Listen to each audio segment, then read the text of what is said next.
The Honourable Michael Mischin. I seek the call. Madam President, it's 10 days shy of 12 years that I first took my seat in this place as a newly minted member of the Parliament of this state, and I delivered my inaugural address on the 23rd of June 2009 in the course of the debate on the loan bill of that year.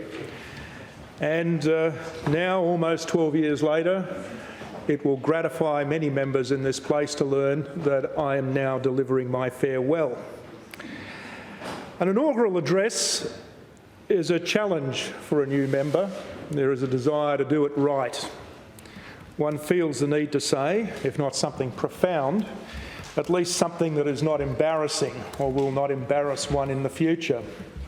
And I confess that after my having proofread my inaugural speech for the purpose of its publication in Hansard back in 2009, I have not dared look at it since until last night. And I felt that I needed to do so, if only to refresh my memory on what I might have said that was germane to this occasion and my departure. Because the idea of a valedictory is also a challenge. It's the last opportunity that one has to say something in this forum. It's a benefit that comes with the post of being a member of the Legislative Council, where you know the date of your impending doom and demise as a member, something that is frequently denied those in the Legislative Assembly. There is always that hope there that they will resume their seats into the future.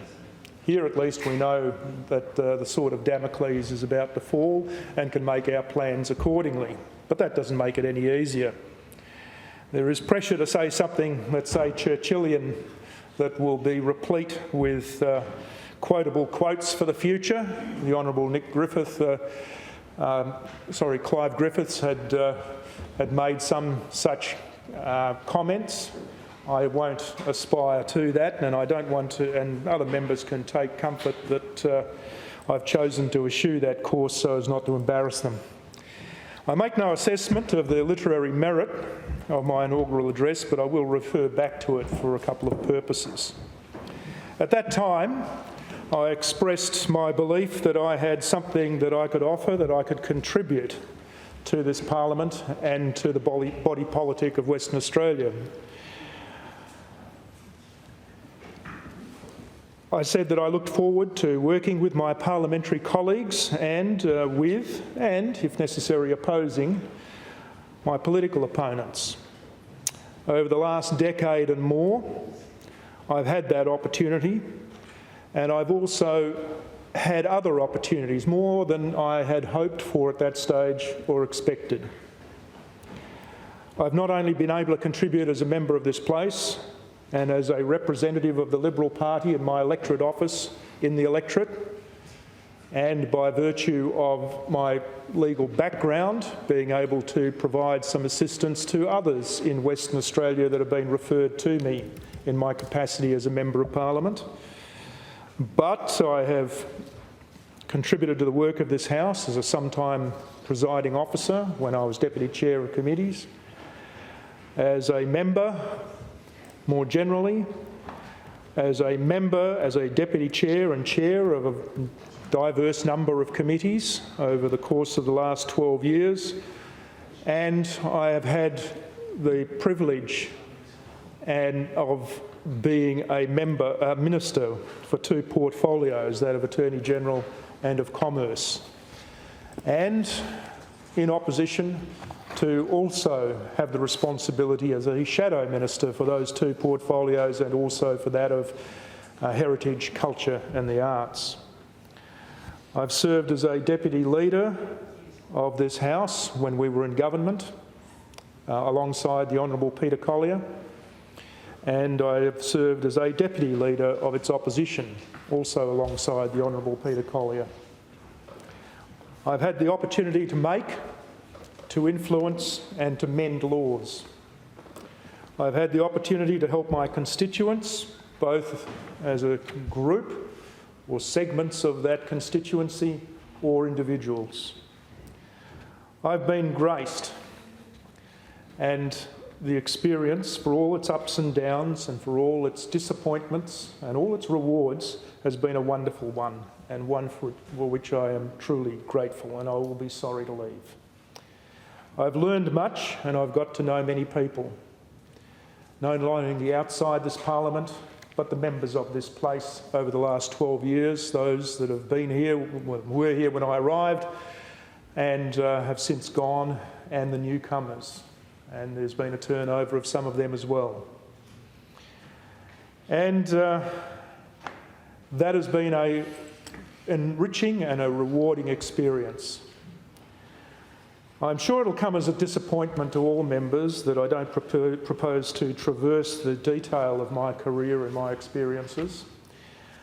However, I've chosen instead to devote my time on a number of issues that are of concern to me, and I think will endure into the next Parliament. But before I do that, I have many people to thank for my opportunity to be here and to serve as a member of this place and to rise to the position of responsibility that I held for some 4 and a bit years as a minister. As I mentioned in my inaugural speech, to attempt to identify all of those people to whom I owe a debt of thanks would not only take more time, more of this House's time than I could reasonably expect to use, but it might get a little tedious.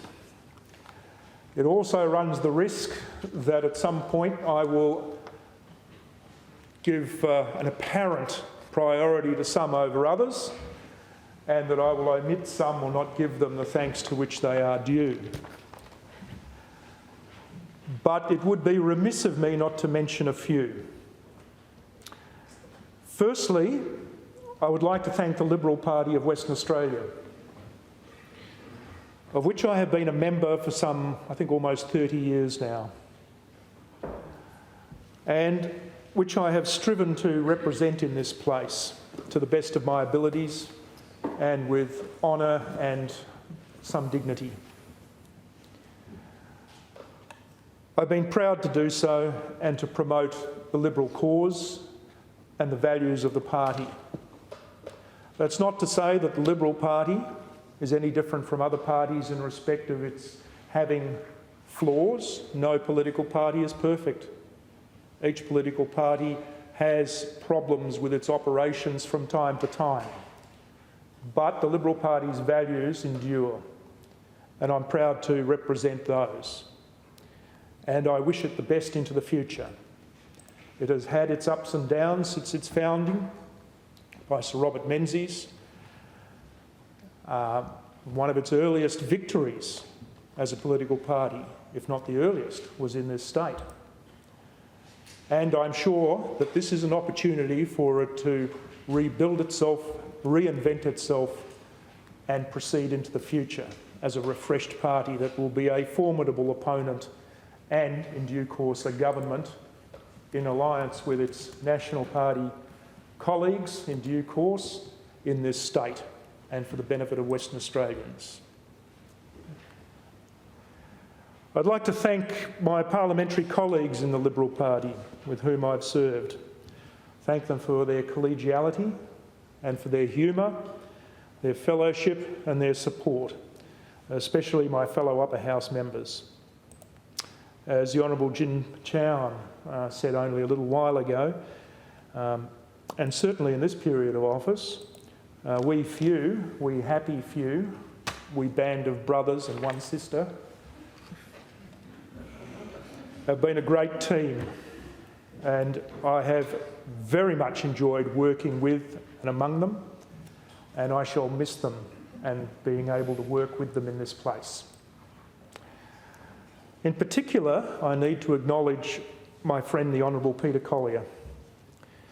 Without his faith in me, I would not have been here in the first place. And I hope that I have not disappointed him and his trust in me, and the confidence that he has demonstrated and the support that he's demonstrated to me over the years. I am very grateful to him, and as I say, notwithstanding the downs, this is an experience I would not have missed. The journey to this point is something that is denied many people, or at least they don't have the opportunity to do it. And however it ends, the journey itself is a rewarding experience and an important one, and one not to be despised. It's, I think, axiomatic and fashionable nowadays that people despise politicians. They feel obliged to do so. It's ironic then that nothing adds cachet to an event than having a Member of Parliament turn up to it, let alone a minister. And it has been humbling to see in some circumstances, many circumstances, the respect that has been accorded to me and other members of Parliament when they do attend these events. One that springs to mind and impressed upon me the need to maintain that dignity and the respect of the members of the community. It was one of my very first appearances as a member on behalf of the Honourable John Castrilli, who was then the Minister for Multicultural Interests, where I went to a small community gathering, I think in Girraween Community Centre, run by the Mauritanian Association of Western Australia. All of them refugees who had spent much of their life in a neighbouring country, had come to Australia. Some had children in the refugee camp, some had had families here. And I felt the palpable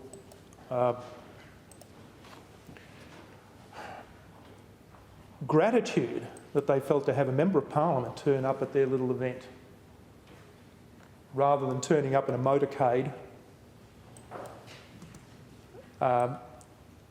plundering their village and then moving on. They were, I think, surprised that in this system in Western Australia, people as important to them, having the status of Members of Parliament, were prepared to go and talk to them as people. One of the things that touched me was that they had festooned the hall with copies of the Mauritanian national flag. They had cut green cloth and pasted onto it gold stars and a crescent, and that was their makeshift flag. And they were overjoyed when I promised that I would get them an Australian flag, I would get them a state flag, and I would get them a real Mauritanian flag that they could display. And I thought it was those little things that members can do, not to win points, not to win votes, but simply to show our respect for the people in our community. And I was very moved by the experience. But I move on. I thank the Honourable Peter Collier, and I thank my colleagues. I should also mention the Honourable Norman Moore, who was the Leader of the House when I first arrived in this place, who warmly welcomed me as part of the Liberal Party team, the Black Hand Gang, as I found we called ourselves, an appellation that had been assigned to us by jealous members of the Legislative Assembly many, many years before, and I think was a sign of their fear of our intellectual superiority and our moral rectitude and our ability to run our own affairs without being told what to do by even the Premier of the day.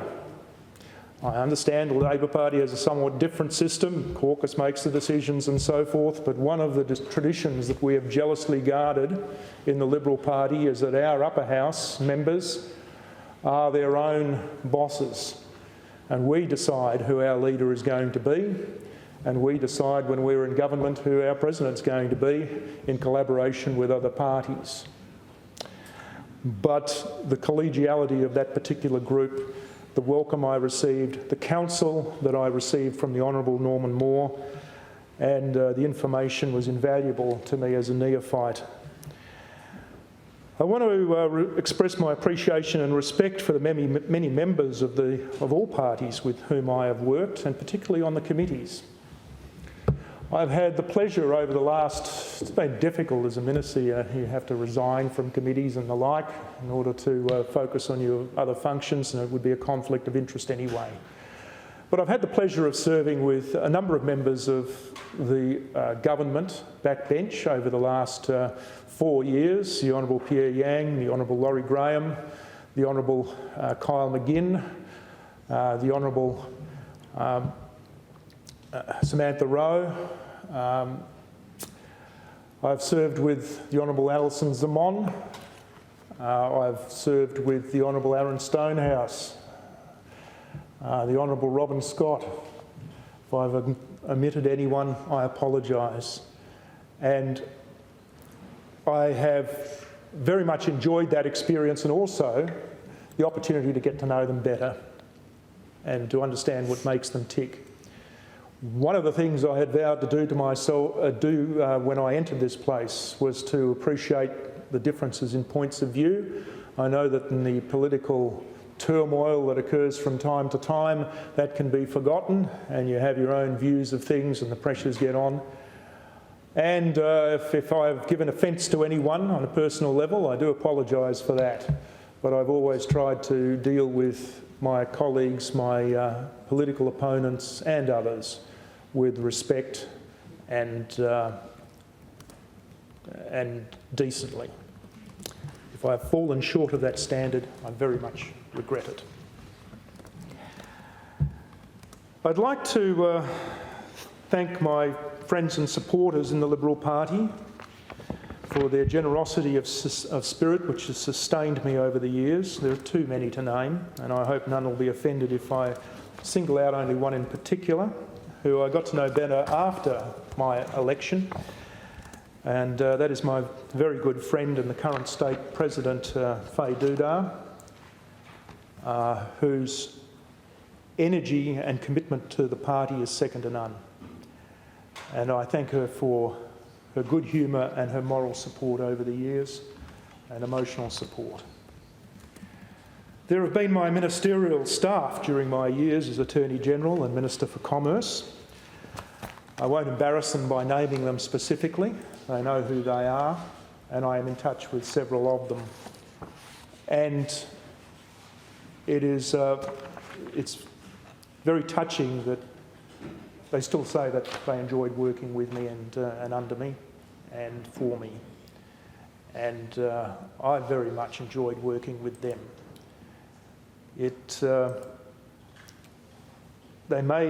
My time with them made the challenges of ministerial responsibility not only bearable, but fun. And I wish them well in the future.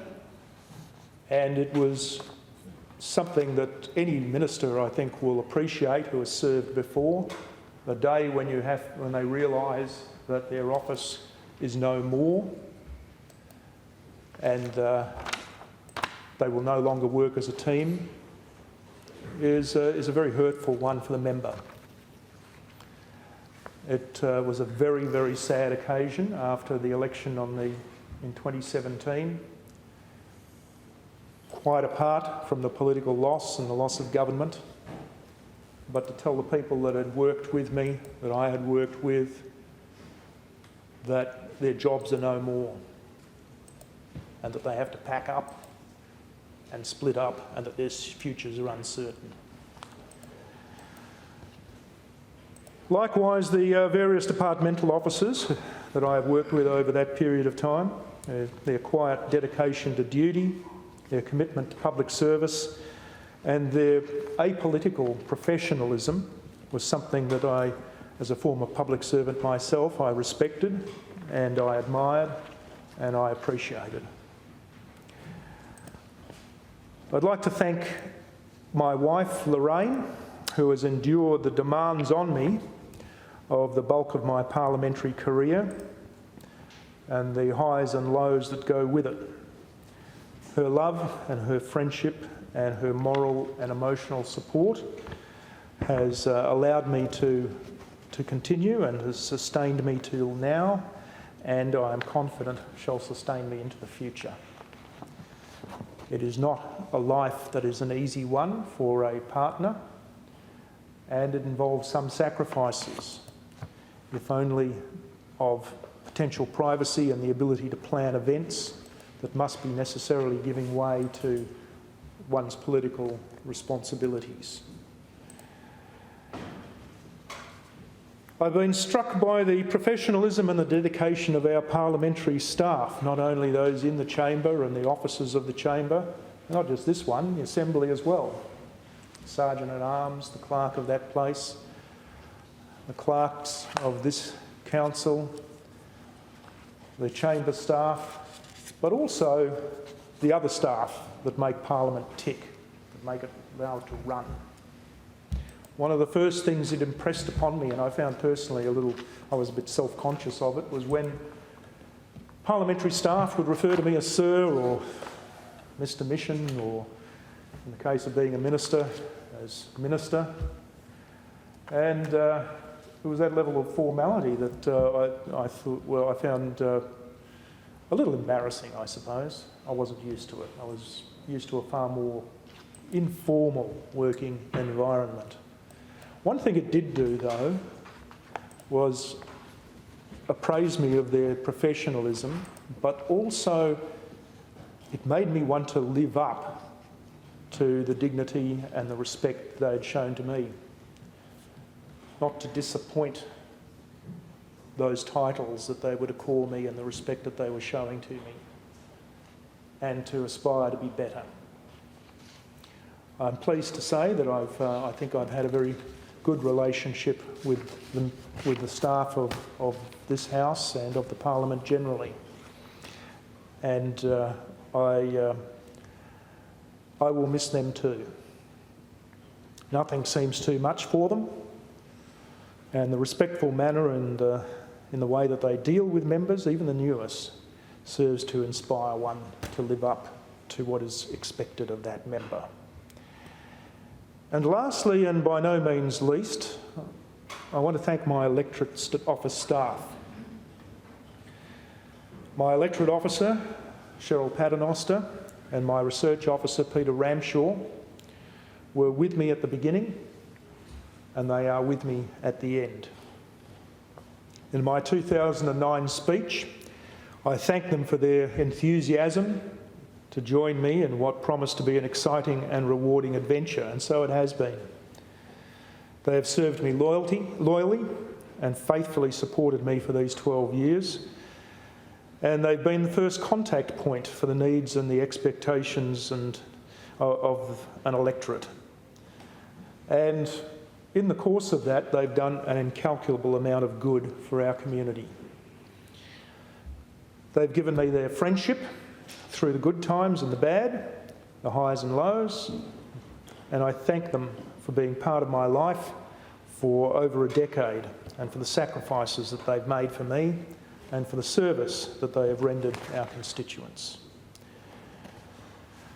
In the course of that time, they've had to put up with a fair share of abuse. It's one of the prices, I suppose, one pays of being a Member of Parliament. You seem to attract the ire of those who are disappointed by government or life generally, or have problems that they are emotional about. And being the first point of contact, electorate office staff sometimes encounter personal abuse and threats. They've borne with that and done their best to calm the abusive and the querulous, and to try to achieve for those people the best possible result. Often they can't. But what does disturb me is that although members ought to expect that as part of the job, they should not expect it from fellow members of Parliament. And I fear that from time to time the standards of debate and conduct, at least in the other place, fall well below what ought to be the case and do members of Parliament no good. Some members feel the need to play the man rather than the ball. Some members feel the need to deride and insult when they can't critique policy, and that is regrettable and I think unworthy of them. I may be wrong, maybe it is reflective of their character and their worth. I suppose I should find it flattering that they have thought it necessary to debase themselves and to descend to that level. But I feel that it sets no good example for new members, and it degrades the dignity of the Parliament when that happens. I'm pleased that the standards in this place have been different. That is a tribute, I think, not only to the traditions of this House, but also to our presiding officers, whether they be in place of the President or the Presidents themselves. I've had the privilege of serving under two presidents. When I arrived here, it was the Honourable Barry House, suitably avuncular and dignified in his carriage and demeanour. After that, we had, in his retirement, we've had the Honourable Kate Doust. And both have discharged their office with dignity and earned the respect across political divides. I have to say I am sorry to learn that she is not continuing in that role. It is also disappointing if that were to be the case, and I'll come to that in a moment. As I mentioned, the Liberal Party has a tradition, a convention if you like, that our leaders are chosen by, in this place, are chosen by our upper house party room, as it were. We do not get dictated to by the party room generally or by our leaders. And to my mind, much of the maintenance of standards and many of the restraints upon the use and abuse of power are occasioned by respect for traditions and conventions. They are the unwritten restraint upon the use of unfettered power. And when those are dispensed with, we need to be genuinely worried about the consequences. Which brings me to another aspect of my inaugural address. In the course of it, I made several allusions to the risks of there being too much power, throwing our body politic out of balance. I mentioned in respect of our constituents, of our population, that we owe it to them to maintain a balance between the powers of this Parliament, those of the executive and those of the judiciary. And we also owe it to them to rebuild respect for the institution of Parliament. I made mention of the lessons of history to me, and although I am not drawing an analogy, but that the lessons of tyranny in the past had impressed upon me the dangers of concentrating too much power in the one set of hands and how badly power can be abused. I mentioned that I was an admirer of our institutions that we have inherited from Britain. The ideals such as an independent judiciary, an independent civil service, and the concept of a bicameral legislature. And I also mentioned the vitally important role of our Legislative Council in our system of government. And I see that now being threatened, and it does concern me. We are told that electoral reform is in the wind and that some of it will involve changing the composition of this House, and that once the membership of this House changes, there will be no bar to that happening.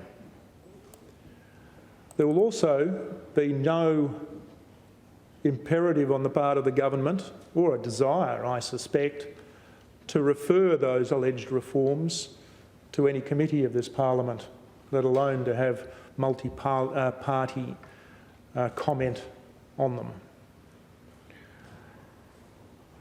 And any government with an overwhelming control will descend into hubris and will abuse its power. I hesitate to repeat the old adage of power tends to corrupt, and absolute power corrupts absolutely. And I hope that I will be proved wrong. But I do see threats to the understanding of how this Parliament ought to run and the respect that will be accorded opposing views in the search and in the desire to maintain a control of our body politic by the government of the day, now that it has the opportunity to do so. It is no respecter of conventions.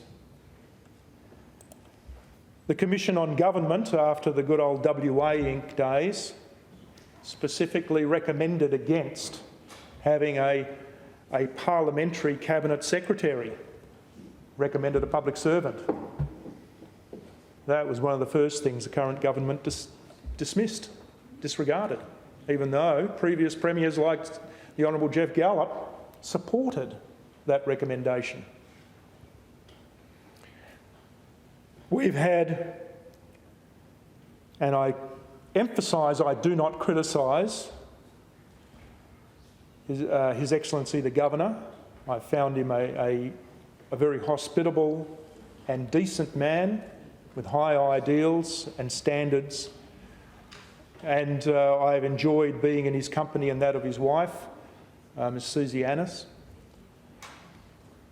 However, there had been a convention for some 70 years that you don't appoint political people or ex-political people to the post of governor.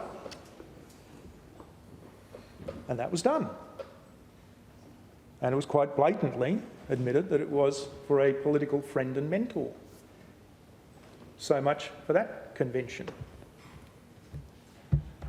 And I hope that members of this place who will be continuing on will remember that if there's a change of government,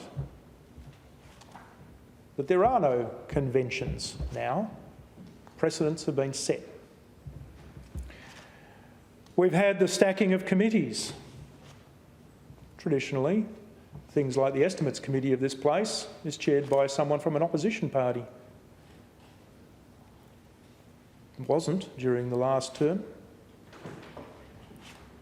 We've had a convention in the past, as I understand it, that if electoral reform legislation is introduced, that there be consultation with the other parties. That wasn't done with the last raft that came in last year. We've had the stacking of the Joint Standing Committee on the Corruption and Crime Commission. In the past, it has consisted of 2 members of the Assembly, one from the government and one from the opposition, and in the council, one from the government and one from the opposition. Last time that happened, and I make no criticism of the Honourable Alison Zamon, whose integrity I respect enormously, but the idea appears to have been to leave only one Liberal member and to have those parties left of centre, including the government, on that committee, in the expectation that the Greens are going to be the Labor Party's, at the Labor Party's beck and call. They were gravely disappointed, but that was an example of the dispensation of convention and understanding. And we've had a number of things that have flown from that. We have had, in the case of the appointment of a Corruption and Crime Commissioner, the government seeking to have a particular person appointed. They would say reappointed, but let's face it, it is an appointment. Each appointment goes through a process set up by this Parliament that, back in the days when the Act was passed, was considered by this House by a committee which decided that leaving it in the hands of government ran the risk of having a political appointment. And so it set up a system, an imperfect one, which was three-stage. One involved a nominating committee and a recommendation of and the submission of 3 names to the Premier at stage 2, but also that a joint standing committee consider those nominations and accept or reject them. And everyone has abided by that over the years. But this government has chosen to disregard that. And on the strength of stage 1 of the process, and the Premier desiring that particular person, it has dispensed with convention and decided that it will move heaven and earth, and even legislate specifically by naming a person it wants to be Commissioner. And that is notwithstanding that there was not bipartisan or majority support for that person by the Joint Standing Committee. No, the focus has always been on the Liberal Party blocking it. That has been the theme, and regrettably it's also something that's been taken up by the ex-Commissioner, blaming the Liberal Party, ignoring the fact that there was one other parliamentarian with responsibility on that committee. At least 2 people out of that 4-person committee did not support that nomination. Sadly, another convention's been broken. One of the members of that committee has decided to go public grizzling about the process. And rather than having it investigated in order to see whether there's been a breach of privilege involved or a crossing of the line, after he has shown to the other members of the committee that anything they say might end up being revealed to the public, have we had an inquiry into it? No, it was blocked by the numbers in the Assembly. So much for that and that level of accountability. In fact, he was hailed by our Attorney-General as being courageous and a hero for doing so. Well, that set a precedent, and only the Honourable Pierre Yang is concerned about precedents. Well, that's another precedent that's been set. We have had misinformation about the process for political gain. We've had the Attorney-General seeking and obtaining from the then Commissioner, who he once reappointed, something that the evidence has been unprecedented, requesting a list of current and ongoing and prospective investigations by that Commissioner. What an astonishing thing to do. The pretext is, it makes me understand just how important this particular person is. But it also tells our Attorney-General who is being investigated, who is going to be investigated if that Commissioner is reappointed, but also who is not being investigated and who is not going to be investigated if that Commissioner is reappointed.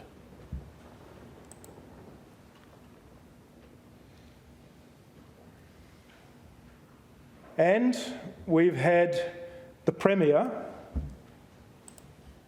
breaching another convention, because he can, he tells us in answer to a question that I asked in this place, revealing the names of the unsuccessful applicants to humiliate and embarrass them. I add to that in a speech last year, the then ex-Commissioner, to an audience, said that he was not only the outstanding candidate, but the others were only suitable. Only suitable, he told his audience. Now, what an appalling way to treat unsuccessful applicants for a position. We're going to a restarted process now, supposed to legitimate what is being done. But who would be inclined to put their name forward, knowing that the government doesn't want anyone except its chosen appointee, and might very well reveal the identities of those unsuccessful applicants? And indeed, whether that committee, the nominating committee, thought they were outstanding, suitable, so-so, unacceptable, mad. I mean, seriously, it's disgraceful. A disgraceful breach of trust. We have had this Parliament, this House, having to take legal proceedings. Conventions that were meant to be struck between the Corruption and Crime Commissioner and this body were never settled.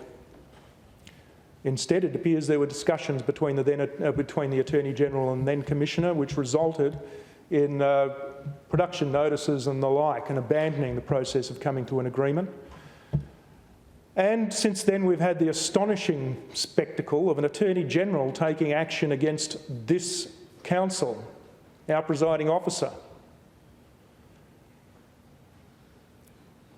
I, for one, if I were the Attorney General, would have moved heaven and earth to try and come to some kind of a settlement that would not embarrass the body politic, but to exhibit the complicated and delicate relationship that needs to be observed between the three arms of government: the Parliament, the Executive, of which the CCC Commissioner is a part, although wants to be above and beyond,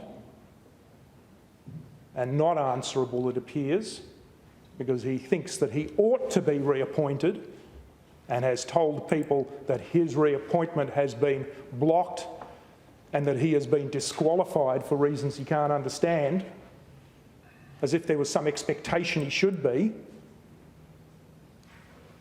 So the Parliament, the Executive and the Judiciary. That balance needs to be maintained. It has been shifted and it threatens to be destroyed into the foreseeable future. There seems to be a sense of entitlement on the part of the ex-Commissioner that he, having had one box ticked, having had the favour of the Premier of the day, that Parliament is of no account and ought to have no say, and that anyone who opposes appointment is by definition corrupt and may be subject, I suppose, if he succeeds, to being investigated. And we have now another situation. I very much respect the Honourable Kate Doust and the Honourable Adele Farina, indeed, for the positions that they have taken in respect of this particular issue. The Honourable Kate Doust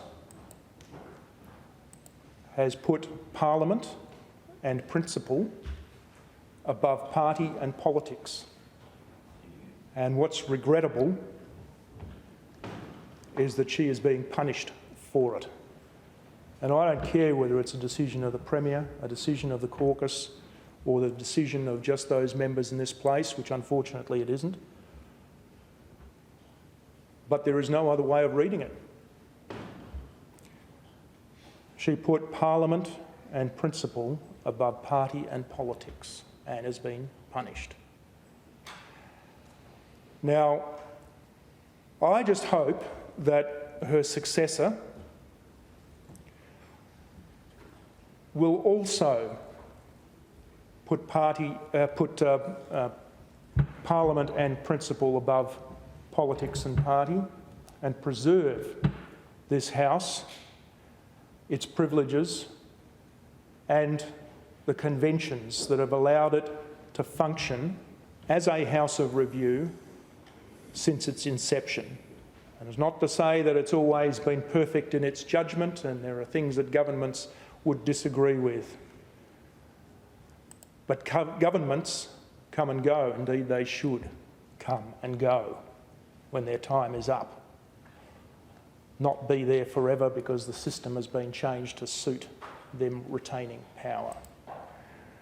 But I hope, and I have no reason to suppose otherwise, that the successor will also be as principled as the Honourable Kate Doust is, and also as principled as I know the Honourable Barry House was. There is another factor to that, and I won't go into it in detail, but the ex-commissioner is now a political appointment, whichever way it goes, if he gets reappointed. He has delivered a speech in November last year to an audience which has displayed, well, it's wrong, I've got to say. I've read it through and there are so many assumptions in it that are simply wrong. They are false about the Liberal Party, its motivations, whether it has influenced that process of appointment of a commissioner, and it shows an astonishing disregard for the role of Parliament as opposed to party. He seems to think that a leader shows leadership by telling a member of a parliamentary committee what result they want. Well, what's the point of a parliamentary committee? Let's just give it to the leaders of the party to decide. And why do it for legislation? Why have members, such as the ones I have served with, putting aside party allegiances to the extent one sensibly can in preference to objectivity and a dispassionate examination of the evidence and what is good for the community as a matter of principle? What's the point? And save the public an awful lot of time and effort if we just have the two leaders, the leader of the government and the leader of the opposition, deciding these things instead of going through what apparently the previous Commissioner and indeed the Honourable John McGuinty and indeed the Premier, John Quigley, and the Attorney-General, the Honourable John Quigley, and the Premier think is a farce. It ought to really be just doing what the leaders of the parties say. So let's save us a little bit of time and effort, if that is the case. And the fact that the previous Commissioner can think that that is the way it ought to function is just shows that he misunderstands his position. In any event, there's more that can be said, I won't. I just want to mention in the time available to me 2 bits of unfinished business. And there are 2, we've all worked on matters over the course of our times in Parliament where you do your best for people. Sometimes you succeed, sometimes you can't. There are 2 current cases that I am involved in which I hope will be resolved in favour of the people concerned. I have mentioned both of them in the past. One of them is the case of the Metamanos, residents of Yanship whose house is sinking into the earth, not through any fault of their own. They purchased it on a mortgagee sale and they and their young family live in it, and it turns out that through some fault the ground was not properly compacted and the latent defects have been exposed and indeed were apparent but not revealed to those who sold the house to them and were known to the builders, or at least, and the City of Wanneroo, fascinating enough, which was responsible for the building licence, has lost its records. In any event, I'm pleased to say that my colleague, the Honourable Jorn Sivma, will be assuming responsibility for that case. It is one that demands some assistance from government, if only because it demonstrates a weakness in our building laws and our indemnity insurance scheme. Because time limits have expired, these people have no recourse. And Apparently it can't even be investigated in order to determine who was at fault because of time limits. Now, these sort of latent defects that only become obvious many, many, many years after the event and have such catastrophic results for innocent parties is a fault in the system. And the government, I urge, ought to help these people out, identify that fault and rectify it into the future. The fact remains, if government purchased the land, fixed up this compaction problem, probably sell it for at a profit in the current environment. But what is important is that these people not live in a house that is falling down and may be unfit for habitation, and one that they are working extra jobs in order to pay off mortgages for a wasting asset. There must be a solution, and I hope that the Honourable Jorn Sibma and others that have been engaged in the process will come to some assistance for them. The other is the case of the family of young Cohen Fink, who committed suicide. He was a troubled youth with problems. The Honourable Sue Ellery, as in her capacity as Minister for Education, is aware of the case. The Fink family won an inquest into his death. After the coroner had decided no inquest was necessary, they came up with, through their own efforts and investigations, with material that suggests that there may have been flaws in the manner in which the department and the school had dealt with the matter. Now, I'm not saying that there was, but it does raise the question. And the Attorney-General has told us that he cannot use an apparently obvious power under the Coroner's Act to direct the coroner to hold an inquest, which is why I asked the question the other day in case of the Perth Children's Hospital incident, Shwaria, the young girl that died waiting for medical attention. Apparently, he can direct an inquest there at any time.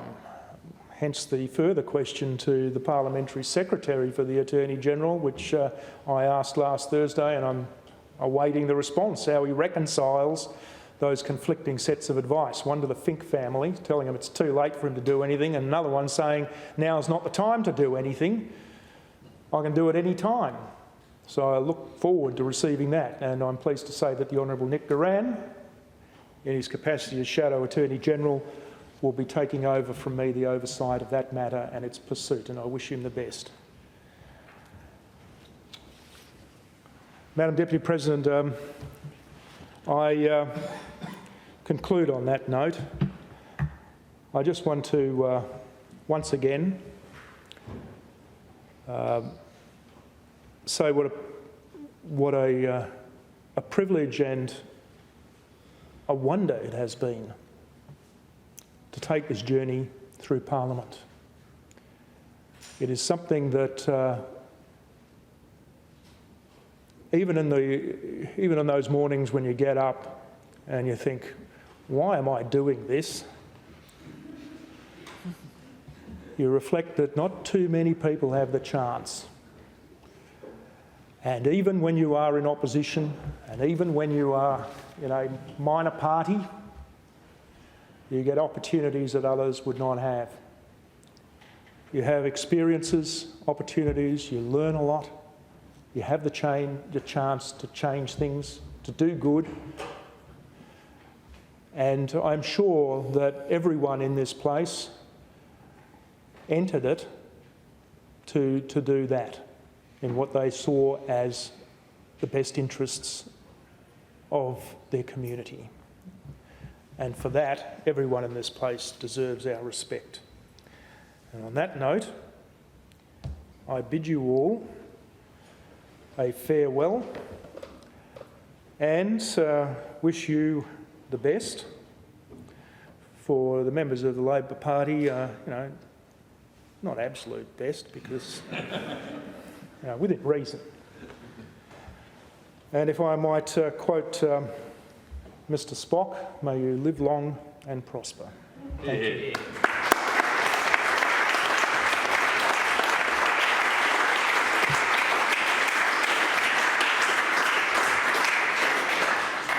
Members, noting the time, I shall leave the chair until the ringing of the bells.